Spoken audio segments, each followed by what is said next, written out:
ఏం మాట్లాడాలి అర్థం కావడం లేదు. అంటే 49 సంవత్సరాలు నిండిన శుభ సందర్భంలో ఎలా పండుగ జరుపుకోవాలి, ఎక్కడ జరుపుకోవాలి, కేవలం నా తల్లిదండ్రుల ఆశీస్సులు, నటుడుగా నాకు జన్మను ప్రసాదించిన మా గురువు గారు దాసనారాయణ గారు ఆశీస్సులు, నన్ను ఎంతో ప్రేమగా సొంత తమ్ముడి కంటే ప్రేమించినటువంటి మా అన్నయ్య నందమూరి తారక రామారావు గారు, ప్రేమించినటువంటి నాగేశ్వరరావు గారు, కృష్ణ గారు, శోభనబాబు గారు, కృష్ణరాజు గారు, ఇలా చెప్పుకుంటూ పోతే ఇంకా ఎంతోమంది, వీళ్ళందరూ ఆశీర్వదించబట్టి, అన్నిటికంటే ముఖ్యం ప్రజల ఆశీస్సులు ఉండబట్టి ఈరోజు నేను ఈ స్థానంలో ఉన్నాను. ఈ స్థానానికి రాకముందు నేను చెప్పాలంటే చాలా కథ చెప్పాలి, టైం అవుతుంది. కానీ 1975 ఒక ఫిబ్రవరి మార్చి వరకు అసిస్టెంట్ డైరెక్టర్గా ఉద్యోగం చేస్తూ భక్తవత్సల నాయుడుగా ఉద్యోగం ఉండి, ఉద్యోగం లేక, సినిమాలు ఉండి, సినిమాలు లేక, కారు షెడ్లో ఉంటూ, భోజనం ఉండి, భోజనం లేక, ఎవరైనా భోజనం పెడితే బాగుండేమని తిరిగిన రోజులు గుర్తొచ్చి, అరే నా కళ్ళారా ఎంతోమందిని చూశాను మద్రాసులో కానీ ఇక్కడ కానీ, జూనియర్ ఆర్టిస్టులు కానీ. అంటే ఒక పూట కూడా భోజనం లేకుండా గడిపిన రోజులు జూనియర్ ఆర్టిస్టులు చాలామంది ఉన్నారు. ఎంతమందికి సహాయం చేయగలం మనం అని మద్రాసులో నా వల్ల చేశాం. ఈ రోజున ఎక్కడెక్కడో పండుగలు జరుపుకోవచ్చు. నాకు భోజనం లేని రోజులు గుర్తొచ్చి ఆ రోజును జూనియర్ ఆర్టిస్టులుగా ఎంత ప్రేమ ఉండిందో ఆ రోజు నుంచి కూడా నేను అసిస్టెంట్ డైరెక్టర్గా ఉన్నప్పుడు వాళ్ళని ఎలా ప్రేమగా ఉండి వాళ్ళ పక్కన కూర్చొని భోజనం చేసేవాడిని. మీకు తెలియదు ఇది. అలాగా చిన్న ఆర్టిస్ట్ ఉంది, పెద్ద ఆర్టిస్ట్ ఉంది, ప్రతి ఒక్కరిని సహచరులను పిలిపించాలని, వాళ్ళతో కలిసి భోజనం చేయాలని హృదయపూర్వకంగా నా బిడ్డను ఆశీర్వదించినటువంటి మూవీ ఆర్టిస్ట్ అసోసియేషన్ మెంబర్స్ అందరినీ పిలవాలని తమ్ముడు శివబాలాజీకి చెప్పి విష్ణువు చెప్పాను, నాన్న 4 సంవత్సరాలు అయిపోయింది, నిన్ను ఆశీర్వదించారు వాళ్ళందరినీ ఓటు వేయమని అడిగాను. 600 ఉన్నారు, 500 మెంబర్స్ ఎంతమంది చేశారు, నిన్ను గెలిపించారు. గెలిపించిన వారిని, ఓటు వేసిన వాళ్ళని, వేయని వాళ్ళని అందరూ నాకు కావాలి. అందరూ మన సినిమాలు తీస్తుంటే ఉండాలి. మనకు భేదాభిప్రాయం లేదు, అరమరికలు లేవు, కులమతాలు లేవు, ఒకే పక్క నడిచి వెళ్ళాలి. మనమందరం ఒకటే, లేదు అందరూ ఒకటే. సినిమా పరిశ్రమ కళామ తల్లి, ఆ తల్లి ఒడిలో మనం బ్రతుకుతున్నాం. నీ పేరు మర్చిపోతున్నానే,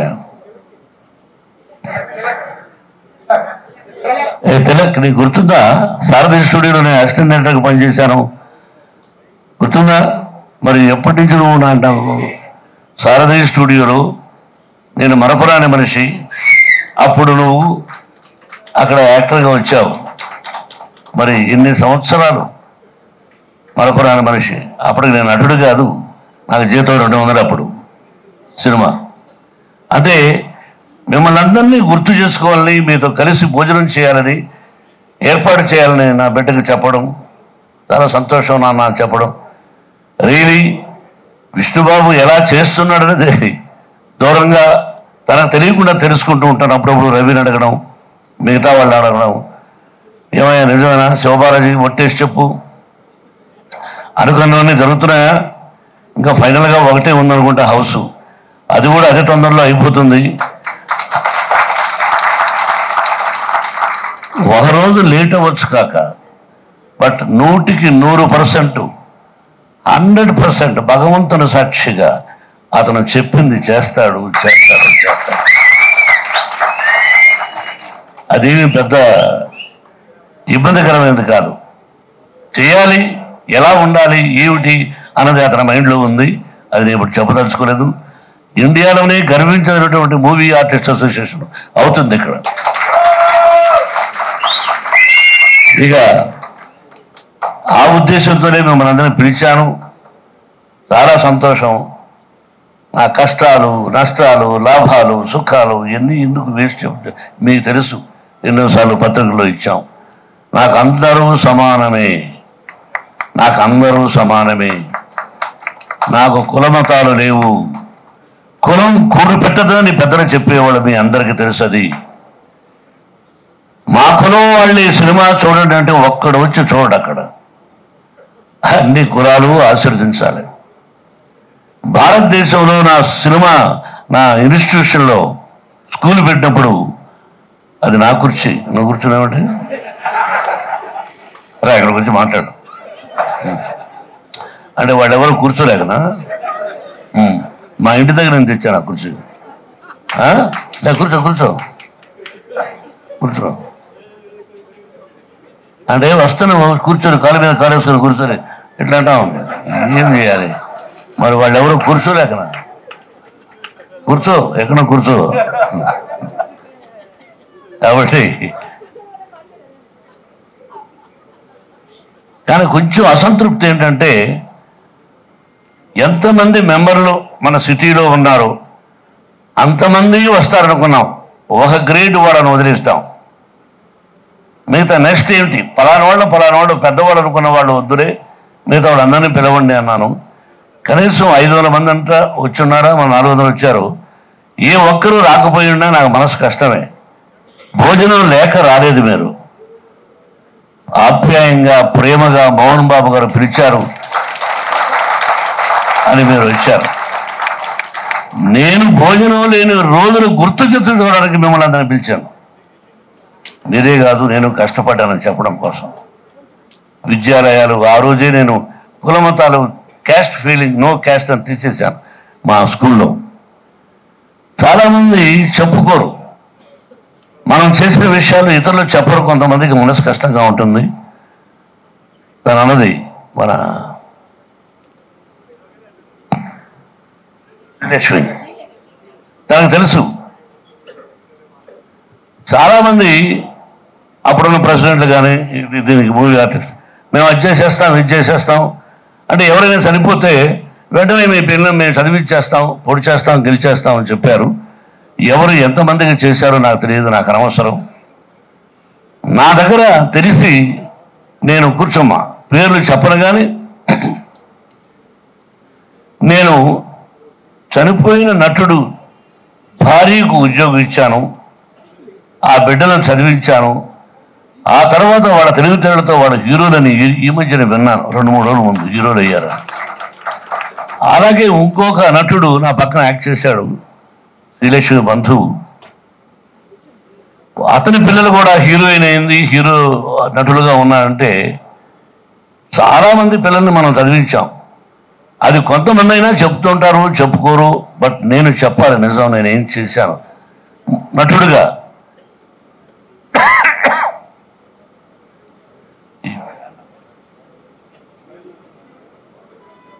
అంటే కాస్తో కోస్తో చేస్తున్నాను, చేస్తాం కూడా.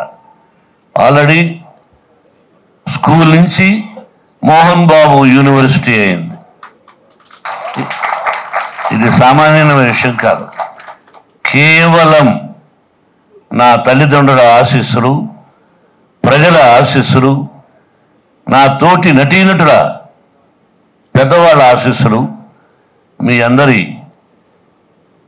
అది ఆశీస్సులు కంటే కూడా అభినందనలు, ప్రేమ ఇవన్నీ ఈ స్థానానికి తీసుకొచ్చాయి. ఎల్లప్పుడూ మనం కలిసిమెలిసి ఉన్నాం. నా సినిమాలో కులాలు అని కాకుండా చాలామందికి అవకాశాలు కలిగించాను. నాకు అటువంటిది లేదు. మీ అందరి ఆశీస్సులతో కన్నప్ప సినిమా తీస్తున్నాం. ఒక గొప్ప చిత్రం అవుతుందని, విష్ణు జీవితంలో ఒక మైలురాయి అవుతుందని. ఆల్రెడీ అతను 25 వారాల సినిమాలు తీశాడు, యాక్ట్ చేశాడు. దూసుకెళ్తా చాలా వండర్ఫుల్ పిక్చర్స్ ఉన్నాయి. కాబట్టి వాటినన్నింటినీ మించి అతను చలనచిత్ర చరిత్రలోనే ఇది గొప్ప సినిమా అవుతుందని, అవ్వాలని ఆ పరమేశ్వరుని కోరుకుంటూ మీ అందరి ఆశీస్సులు నా బిడ్డకు ఉండాలని మనసా వాచా కోరుకుంటూ థ్యాంక్ యూ. వచ్చిన ప్రతి ఒక్కరికి ఆరోగ్యాన్ని గురించి అన్ని విష్ణు చూస్తున్నాడు అనుకుంటాను. కొంతమంది డాక్టర్స్ కూడా నాకు ఫోన్ చేశారు. చాలామంది ఎంతో ఆప్యాయంగా నాతో కలిసి ఎంతో నువ్వు కానీ శ్రీలక్ష్మి కానీ చాలామంది కలిసి ప్రయాణం చేసిన వాళ్ళు ఉన్నారు. ఏదైనా మీ బిడ్డలకు అవసరం వస్తే, చదువు అవసరం వస్తే నా విద్యాలయాలు ఉన్నాయి అని ఎన్నోసార్లు చెప్పాను. ప్రెసిడెంట్ అయిన రోజున చెప్పాను విష్ణుబాబు, ఇది వాస్తవం. హ్యాపీగా ఒక 5th క్లాస్ 6th క్లాస్లో చేరిస్తే వాడు యూనివర్సిటీలో అంతవరకు చదివిస్తాను.